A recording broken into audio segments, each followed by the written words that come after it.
I know sometimes when people want to deal with Shatta Wale, they want to deal with Shatta Wale like the way Shatta Wale deals with other people. That's the buka buka. Yeah. But to be honest, no matter how bad you are, you cannot be better than the devil himself. You can never read the devil.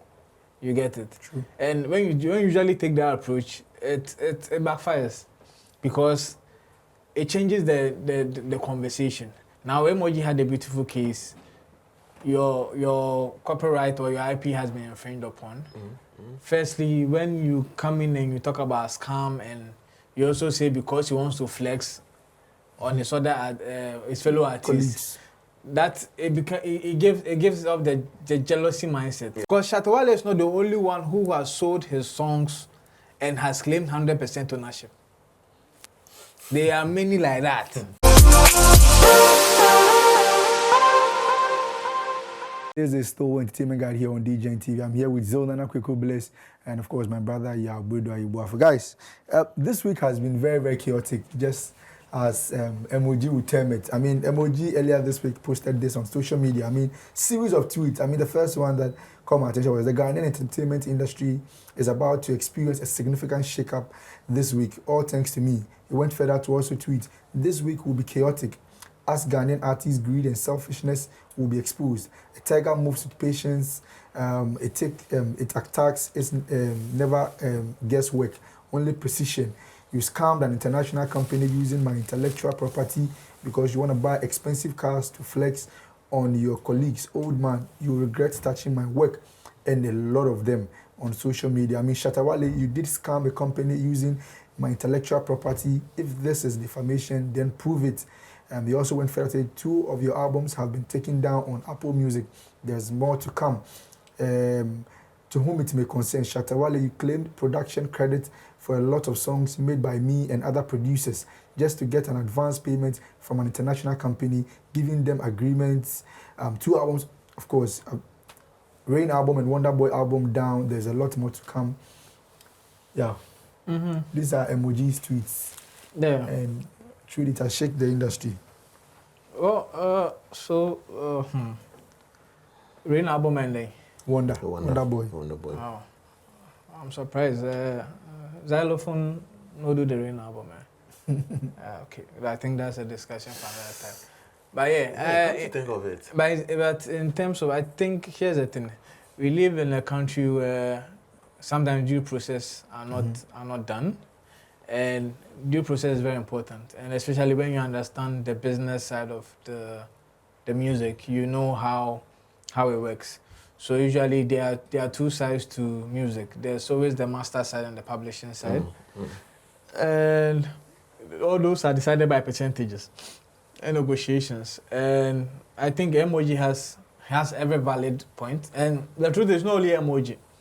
There are other producers who have also reached out to Shatta Wale's team concerning their royalties and their shares for the records that they sold. Yeah. So yeah, it's a developing story. I think the only negative I have is the approach in which MOG took. Oh, okay.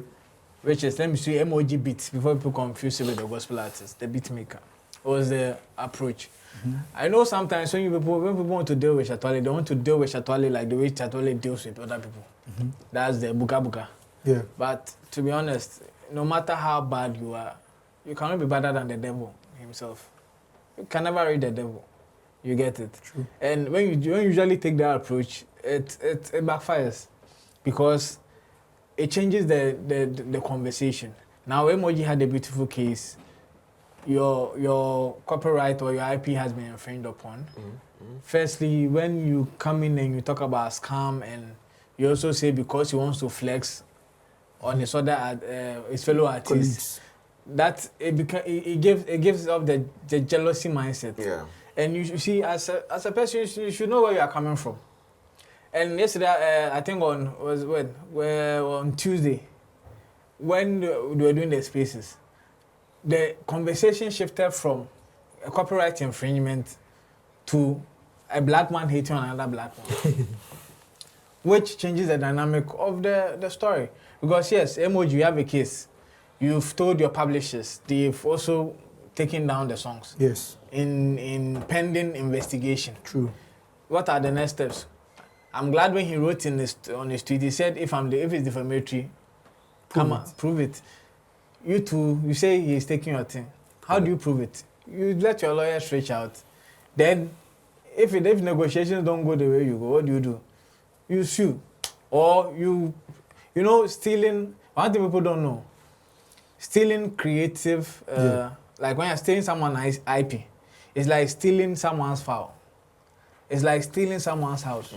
It's criminal. Maybe people do not know. Yeah. It is not civil law. It's not civil case. No, it's criminal because the person stole with intent. Yeah. And we treat IP as how do they even term it? There's a feeling like a property that you can hold. Yeah. That is how we treat IP. Okay. So don't think IP because you do this, so it be ghost, it be like something. It's something you can feel, that's how we treat it. So in case the negotiations do not go, Shatta doesn't want to come to the table, you can start a criminal case against him. All right. But when you come to social media and you try to spark a public outcry in this manner, it creates that's what I'm saying, it has created a perception that MOG is greedy. Because now Shatta is saying, I paid for your mother's this, if you bring the beat. Oh, Charlie. So now you see, it has changed the narrative. But imagine you've done all your due process and lawyers have released a statement that it will go further than all this conversation we're having, because now we have muddied a very important thing in our industry at this moment. Yeah. Because Shatta Wale is not the only one who has sold his songs and has claimed 100% ownership. There are many like that. There are many who sold their songs to what's the name? Waka Music. Waka Music, which in Ghana was known as Buy Tunes. Yeah. And they are not just buying from Ghana. It's a Chinese company that buys catalog, and they are all over Africa. Yeah. What is catalog? Catalog is your music. So it's like your immovable property. It's like your property, so your songs. Okay. When we put it, that's your catalog. You get. Yes. So they buy songs. So they buy catalogs. And you say many of the artists here in Ghana and Africa has done that. That's what I'm saying. They have offices across. So they are buying. Once it's of interest to them, they will buy. Even in, I think, the Rapper Rebirth. Yeah. I don't know whether Rapper Rebirth. They paid for the live production of certain songs. So if you go on the DSPs, there's a project, Rebirth, which is a live recording from Rapper Rebirth that Sarkodie and Waka were in terms with. He took money. They are distributing the song. And the deal is usually they usually buy 100%. All right. Which is they buy your master and also buy your publishing. Oh, okay. For a certain amount of money. And the deal term is they have to recoup in a couple of years. So when they recoup, then they will give you a further advance, and it continues like that. Okay. All right. And the recoupment always comes with a percentage on it. You get it. So that's Waka's business. Just for clarity, when you go on their platform, there are some artists that you see their pictures there. There's Sarkodie, there's Shatta Wale, there's Lasme, there's Kwame Eugene, there's O'Kenneth, there's Familia, there's Mr. Drew, Kweku Flake, Kobna, Ebony Rings, Bosumpi Young, and who is also there. I'm trying to get some few names of artists who have also done the same thing that Shatta Wale has also done. I mean, Nasio is also there. So you can carry on. So that's basically it. So Shatta is not the only one who is done. Okay. And I think the negotiations started a couple of years back. Yeah. And I think the major challenge with Shatta Wale's catalog was the documentation.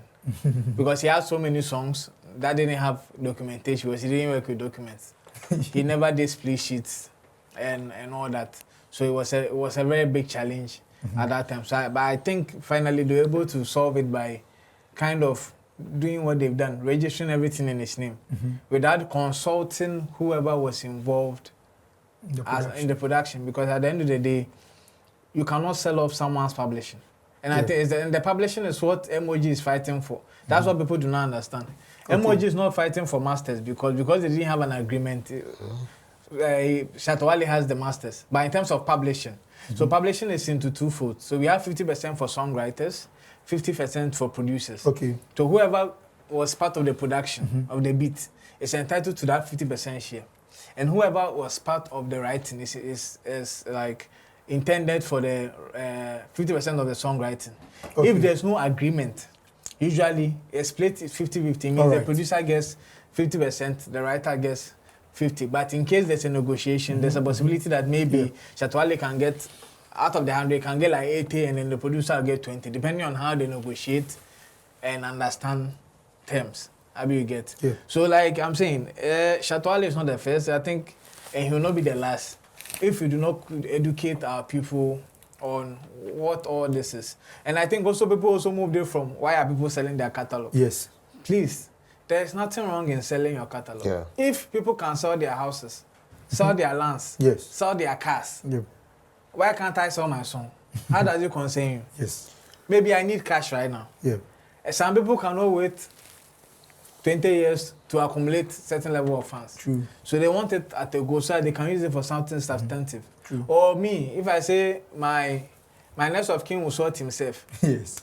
I will sell it. So And I'll use the money to maybe do something that will be more How will beneficial. you suffer the next of king will enjoy? Can come enjoy 70 years. While me, I suffer, I broke, I suffer, die.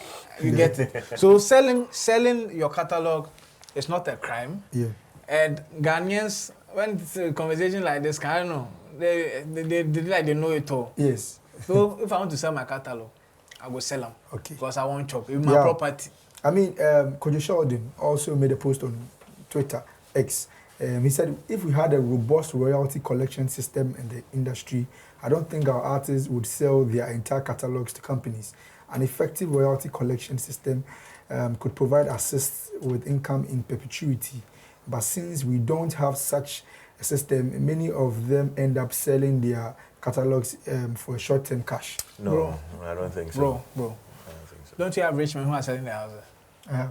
Like, as I speak with you, I have a rich woman who is selling her land. So why is she selling? She has money. Why is she selling? And she has a lot of land. So why is she selling?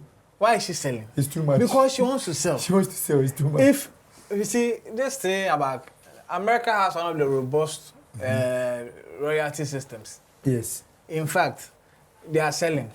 It has become the new norm because people cannot wait 50 years to now they'll get. Once you can get like 100 million right now cash. Why will I wait 20 years to get that amount when I can get it now? Okay. Also, a robust royalty system technically will not stop us from selling. Because I support a robust royalty system. What it does is it even appreciates our catalog. Because now the investor can recoup from the money that I'm getting from royalty. So it pushes my catalog to even a higher price. The value. Yes, he appreciates. So that's why me and Kojo Sheldon will agree in terms of we need a robust royalty system. But the truth is, it is not that royalty system that will stop us from selling. Okay. But I'm not said. I don't think Shatta Wale sold his catalog because he's broke. He sold it because the money they mentioned. He realized that he looked at his back end and realized that it will take me so years to reach this amount. So if these people are offering me this amount, why don't I take it? Okay. Doesn't it make sense? It makes sense. That's why they're saying 4 million. Let's be honest, if Shatta Wale should release a statement and come and show you, you see that he will not make 4 million in 10 years. Yeah. Or even 15. But yeah, how much is Shatta Wale selling? I mean, the number, the figure. How much was the figure? Honestly, I don't know. But people have said, there's been figures that have been put in. No, that's what I'm saying. Figures are put up, but usually catalog, what they do is, so they look at your royalty statement, that's the money that you've made, and they use that as a projection into the future. So let's say if Shatta Wale is making $50,000, it makes sense that within the next 5 years, 50,000 a month will give you like. And then they add some future. Because 10 months will give you 1 million. Yeah. I mean, you get. Yeah. So that means 5 years can give you 5 million. Yeah. So that's the projection. Yeah. So with that projection, okay, then we want your catalog for 25 years. We will give you equivalent of that 25 years projection. But just that when we are recouping with a percentage on top. Yeah. Yes, I mean, they'll add some future. Abi you get. Yes. So that's how they do the projection. Abi and you, I don't know how much Shatta Wale is making. But he is the one who has his back end to his what does he use? DistroKid or Tunco? One of them. What? One of them. He has, so usually, so they look at that projection and then they do the calculation.